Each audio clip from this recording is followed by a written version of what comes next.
Neutrinos are one of the most fascinating particles known to man. They're a million times lighter than an electron. They outnumber protons 10 billion to 1 in the cosmos, and they're literally invisible because they don't interact electromagnetically. And yet this still isn't the most interesting thing about these particles. See, every single object, every particle has an identity, and it is constant throughout space and time.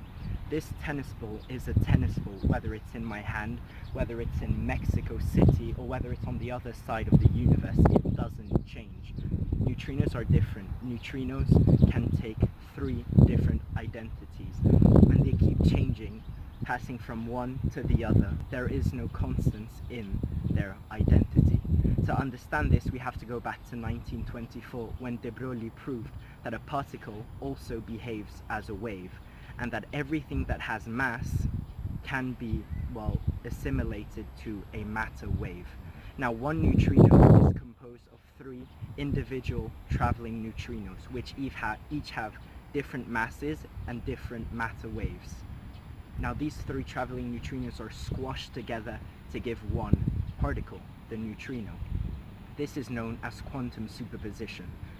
And the matter wave of the neutrino is going to be a result of the superposition of the matter waves of the 3 traveling neutrinos.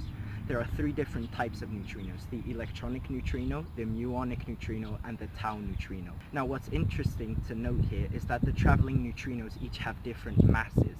So this means that when the neutrino is traveling through space, its individual components are not going to be moving at the same speeds.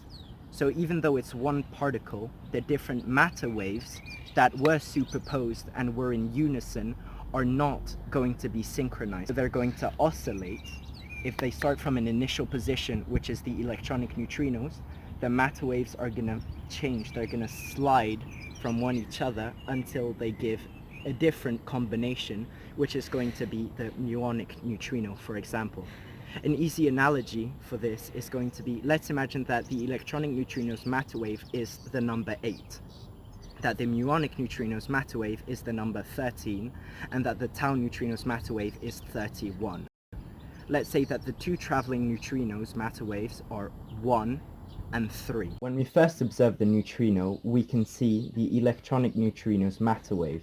But since M2 is lighter than M1, it's going to travel faster, and such at a later time we're going to see the muonic neutrino's matter wave. And so on, we're going to later see the tau neutrinos, and finally it comes back to the electronic neutrinos.